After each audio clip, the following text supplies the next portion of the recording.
Delight IAS पर आप सभी का एक बार फिर से बहुत बहुत स्वागत है।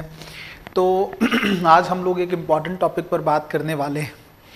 कुछ ऐसे एग्जाम्पल्स मैं आप लोगों को देने वाला हूँ जिनका एक थोड़ी सी गलती के चलते यूपीएससी का जो प्रीलिम्स एग्जामिनेशन है 2024 का वो ख़राब हो गया है ना।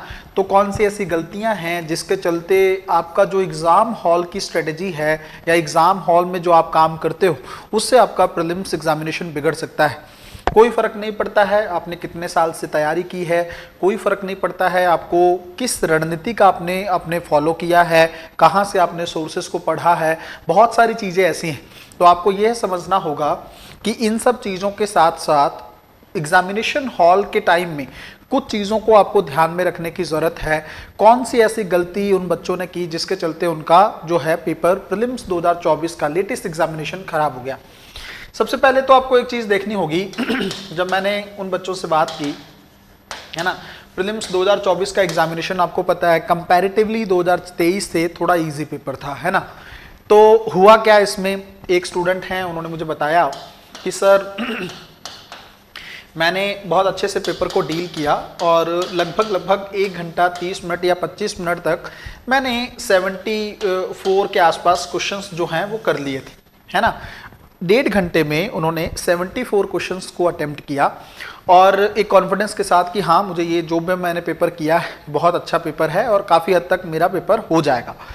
अब एक चीज़ तो ये है कि क्या 74 क्वेश्चन इनफ है, क्या इतने ही क्वेश्चन करने चाहिए? तो मैं इस चीज़ का जवाब पहले ही दे दूं कि ये बात सही नहीं है। आपको लगभग 80 से 85 के आसपास क्वेश्चन अटेम्प्ट ज़रूर करने चाहिए है ना, यहाँ तक आपको ज़रूर जाना चाहिए, पहली चीज़। फिर उसके साथ क्या हुआ कि जब वो 1.5 घंटे का समय था तो उसने आसपास देखा तो लोग जो हैं अभी भी पेपर में लगे थे। माहौल तो आपको पता है एग्जामिनेशन हॉल का किस तरीके से होता है, तो सब लोग अभी भी पेपर में लगे हुए थे, ज़्यादा सवाल कर रहे थे। तो वो कहती है कि सर मेरे दिमाग में एक सवाल ये आया कि अगर बाकी लोग, इसका मतलब पेपर इजी है, जो लोग अभी तक लगे हुए हैं, कहीं मैं ऐसा तो कुछ गलत नहीं कर रही हूँ कि मेरा पेपर जो है मैं कम अटेम्प्ट कर रही हूँ, मुझे और अटेम्प्ट करना चाहिए। तो ऐसा करते करते वो बोले कि पता ही नहीं चला, मैंने एक फ्लो में मैं आ गई और मैंने कब जो है 98 के आसपास क्वेश्चन मैंने अटेम्प्ट कर डाले है ना। अब स्टार्ट कहाँ से हुआ था 74 से और कहाँ पहुँच गए, लगभग 98 के आसपास। तो ये चीज़ सोचने की ज़रूरत है कि आपने इतने सारे सवाल अटेम्प्ट कर दिए। अब आप कहोगे सर इसमें प्रॉब्लम क्या है, हम लोग 100 में से 100 सवाल भी तो कर सकते हैं, कर तो सकते हैं, बट 100 के 100 सही होने की पॉसिबिलिटी बहुत गलत है। अब अपने आप को 100% एक्यूरेट मानना छोड़ दीजिए। देखो आपको पता है यूपीएससी लगभग 15 से 20 सवाल ऐसे देता है जो सिर्फ ट्रैप करने के लिए होते हैं, जो सिर्फ आपको जाल में फंसाने के लिए होते हैं। वो सवाल ऐसे नहीं होते हैं कि आप जो हैं उसको अटेम्प्ट करें, वो सवाल ऐसे होते हैं जी आपको उन सवालों को छोड़ना चाहिए है ना। वो आपके मार्क्स को नेगेटिव कर सकते हैं, वो आपके नंबर जो हैं वो कम कर सकते हैं। आप ये कैसे सोच सकते हैं कि जो 100 सवाल यूपीएससी ने पूछे हैं, मुझे अगर आप 98 अटेम्प्ट कर रहे हो या 99 अटेम्प्ट कर रहे हो, इसका मतलब तो यही है ना कि आपको लगता है कि आपको 100% पेपर आता है। यहाँ पे एक चूक, ये चीज़ आपको नहीं करनी चाहिए। अब देखो इस पूरे मैटर में हुआ क्या, आप अपने आप को संयमित नहीं रख पाए, आप अपने आप को एग्जामिनेशन हॉल में बैलेंस या संतुलित नहीं रख पाए, बैलेंस नहीं रख पाए आपने। जबकि आपने इस चीज़ की तैयारी की होगी और आप लोग जान के हैरानी होगी कि वो उनका कोई पहला अटेम्प्ट नहीं था, उनका कई अटेम्प्ट वो दे चुके हैं। तो ऐसी कंडीशन के बावजूद, काफ़ी सारी चीज़ें होने के बावजूद भी अगर ये चूक हो जा रही तो नेगेटिव परिणाम जो है वो होने की संभावना है ही, तो होना ही है, नेगेटिव ही होगा। फिर उसमें क्या करने की ज़रूरत है? सबसे पहले तो आप एक चीज़ सोच के देखो आपकी अपनी एक रणनीति है, आपकी अपनी एक स्ट्रेटजी है, एक रणनीति है। आपको उस स्ट्रेटजी पे हमेशा कायम रहना चाहिए। आपको ये नहीं, मान लो आपने एग्जाम हॉल को लेकर एक स्ट्रेटजी बना रखी है, मैं अलग से एक वीडियो बनाऊंगा कि किस तरीके से एग्जामिनेशन हॉल में आपको सारी चीज़ों को डील करना है ना। बहुत थोड़ी डिटेलिंग में वो वीडियो बनाएंगे, लेकिन अभी के लिए मैं आपको एक चीज़ बताना चाह रहा हूँ कि अगर आपने एग्जाम हॉल को लेकर या तैयारी को लेकर कोई एक स्ट्रेटजी बनाई है, आपको सबसे पहले उसी पे स्टक रहना चाहिए। चाहे आसपास के वातावरण में या आसपास के माहौल में, एग्जामिनेशन हॉल में कुछ भी घटित हो रहा हो, आपको उस चीज़ से पीछे नहीं हटना चाहिए। आपको सिर्फ थोड़ा सा उसमें चेंज कर सकते हो। अगर आपको पेपर देख के लगता है कि पेपर थोड़ा इजी है तो आपको थोड़ा सा क्वेश्चन ज़्यादा अटेम्प्ट कर लेने चाहिए। अगर आपको लगता है कि पेपर बहुत ही ज़्यादा डिफिकल्ट है, तब फिर अपने आप को 80 तक आपको रोक लेना चाहिए। इतना अमेंडमेंट आपसे पेपर देखने के बाद आपको करना है, वरना बाकी सारी चीजें आपकी सिमिलर रहनी चाहिए।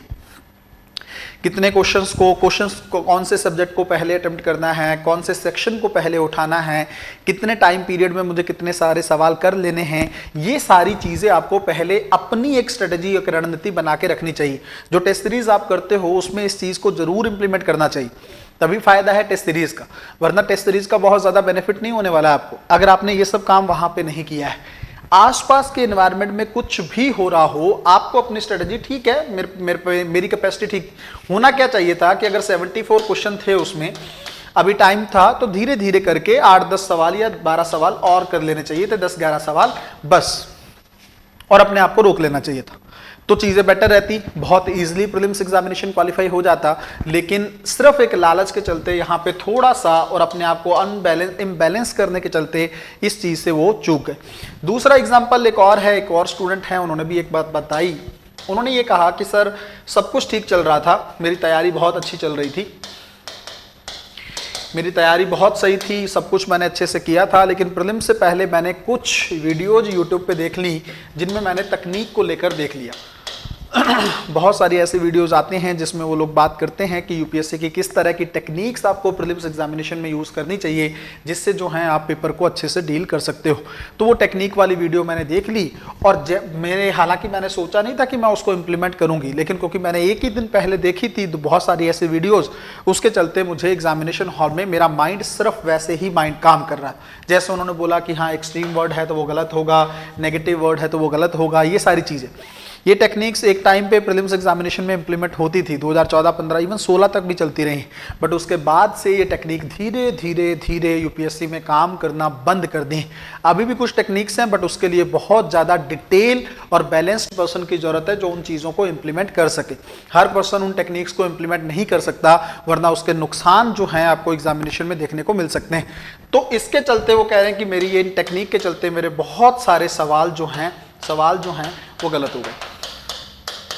अब आप खुद सोच के देखो, अब आपने तैयारी की बहुत अच्छे से, 1 साल से 2 साल से जितना भी टाइम आपने लगाया, बट 1-2 दिन पहले एग्जामिनेशन से पहले आप गलत रास्ते पे चले गए। आप टेक्निक का सहारा लेना ज़्यादा सही समझे, आपने लोगों की बातों पे भरोसा करना ज़्यादा सही समझा, आप अपने आप पे कॉन्फिडेंस नहीं रख पाए, अपने भरोसे को आपने जाने दिया, तो उसका परिणाम क्या हुआ? रिजल्ट से आप चूक गए, है ना। एग्जामिनेशन हॉल में बनता एग्जाम आपका खराब हो गया।